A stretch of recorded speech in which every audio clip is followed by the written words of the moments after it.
আমার চ্যানেলে সকলকে স্বাগত বন্ধুরা। আমি সাগরিকা। আশা করি আপনারা সকলেই ভালো আছেন। আমিও ভালো আছি। আজ কিন্তু আপনাদের সামনে হাজির হয়ে গেছি অপূর্ব স্বাদের নিরামিষ একটা পনিরের রেসিপি নিয়ে। হাতের কাছে থাকা উপকরণ দিয়ে চটজলদি খুবই সুস্বাদু সাথে কিন্তু একটা হেলদি রেসিপি নিয়ে হাজির হয়ে গেছি। আর বিনা পরিশ্রম ঝামেলা ছাড়া এত সুন্দর একটা রেসিপি তৈরি করা যায় ভাববার বাইরে।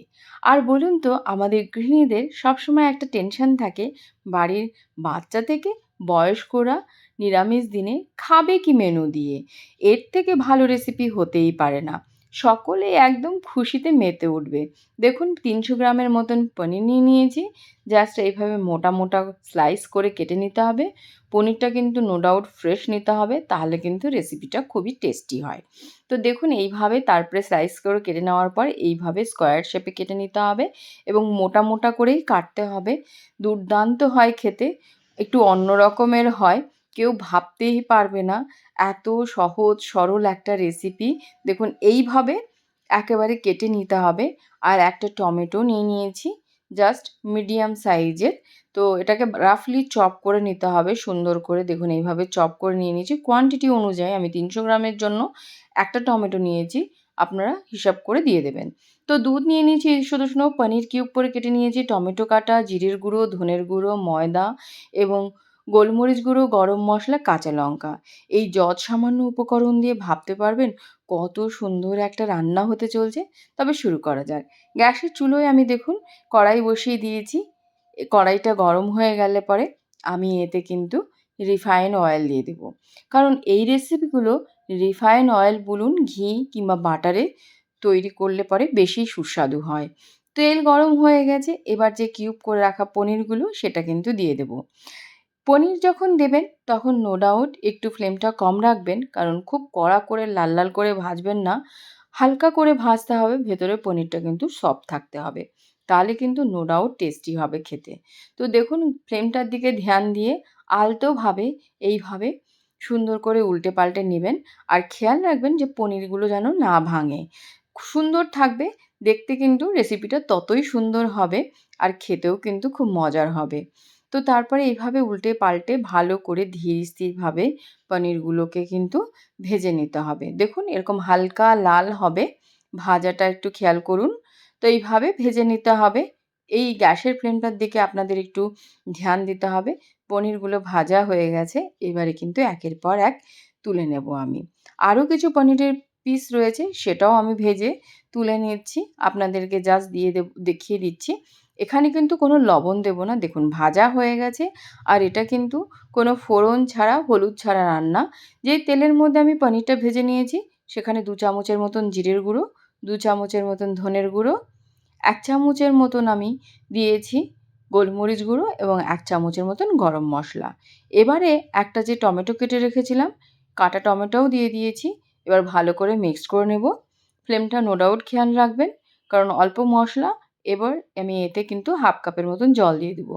মশলাগুলো খুব সুন্দরভাবে যাতে মিক্সড হয়ে যায় একের সঙ্গে অপরের এবং কাঁচা গন্ধও না থাকে। এবারে কিন্তু স্বাদ অনুসারে আমি লবণ দিয়ে দেবো। যেহেতু আমি পনির লবণ দিইনি, তার জন্য কিন্তু একটু বেশি পরিমাণেই দিতে হবে, যাতে পনিরের ভেতরেও লবণগুলো যে মানে চলে যায়, সেদিকেও খেয়াল রাখতে হবে। সুন্দর করে কষিয়ে নিয়েছি। এবারে কিন্তু আমি কাঁচা লঙ্কাগুলো অ্যাজ ইউজুয়াল যেভাবে ভেঙে দিই, সেভাবে দিয়ে দিয়েছি। এবারে আমি দুধটা রেডি করে নেব। যে দুধ নিয়েছি, প্রায় ১.৫ কাপের মতন এখানে দুধ রয়েছে। মানে ৩৫০ এমএল এর মতন দুধ রয়েছে। তো আপনারা ৪০০ এমএলও নিতে পারেন, তাতে কোনো অসুবিধা নেই। মোটামুটি আমি ২.৫ চামচের মতন ময়দা দিয়ে ভালো করে মিক্সড করে নিয়েছি। ময়দা যেন দলা না পাকিয়ে থাকে সেদিকে খেয়াল রাখতে হবে। এবার মশলাটা কষে গেছে, কোনো কাঁচা গন্ধ নেই, খুব সুন্দর ফ্লেভার বেরিয়েছে। এবার কিন্তু দুধটা আমি অ্যাড করে দেবো। তো এইভাবে সুন্দরভাবে দেখুন, এখনই কত সুন্দর কালার, একটা রিচ কালার চলে এসছে। এবার ফোটা পর্যন্ত অপেক্ষা করতে হবে। ভালো করে চুলোটা চালিয়ে যেতে হবে, কারণ ময়দা দেওয়া আছে, নিচে যেন পোড়া না লাগে। দেখুন, অনেকটা ঠিক হয়ে এসছে। এবারে আমি যে ভেজে রাখা পনিরগুলো রয়েছে, সেটা কিন্তু আমি দিয়ে দেবো। সুন্দর করে দিয়ে দেবো। একের পর এক পনিরের যে পিসগুলো রয়েছে আলতো হাতে আপনাকে দিয়ে দিতে হবে।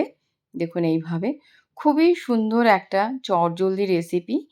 দেখুন, এইভাবে দিয়ে পনিরটা ভাজাটা একটু খেয়াল রাখবেন। তো সুন্দর করে দিয়ে ভালো করে মিক্সড করে নিতে হবে।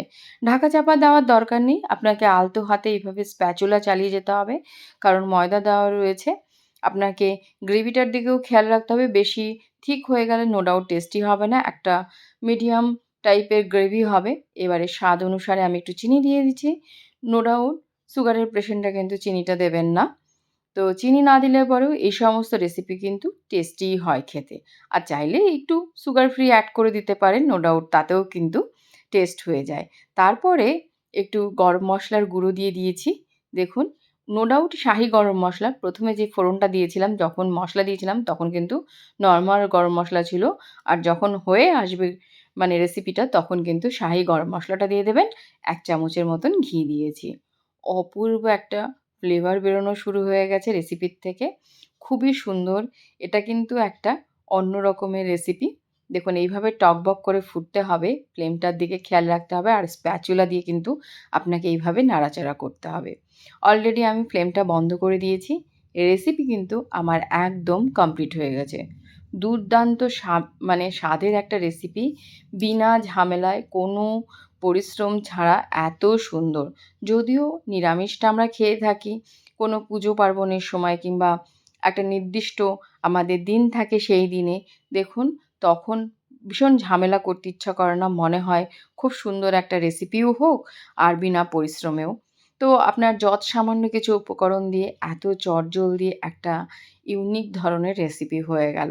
যেটা কিনা বাচ্চা থেকে বয়স্ক সকলেই চেটেপুটে আনন্দের সহিত একেবারে খেয়ে নেবে। আর বলুন তো, এটাও কিন্তু আমার ঠাকুমার রেসিপি বুক থেকেই নেওয়া বন্ধুরা।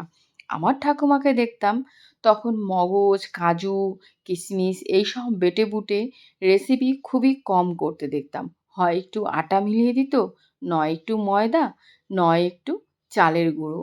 এই থাকতো স্পেশাল ঠাকুমার মানে গ্রেভি গাঢ় করার জন্য উপকরণ।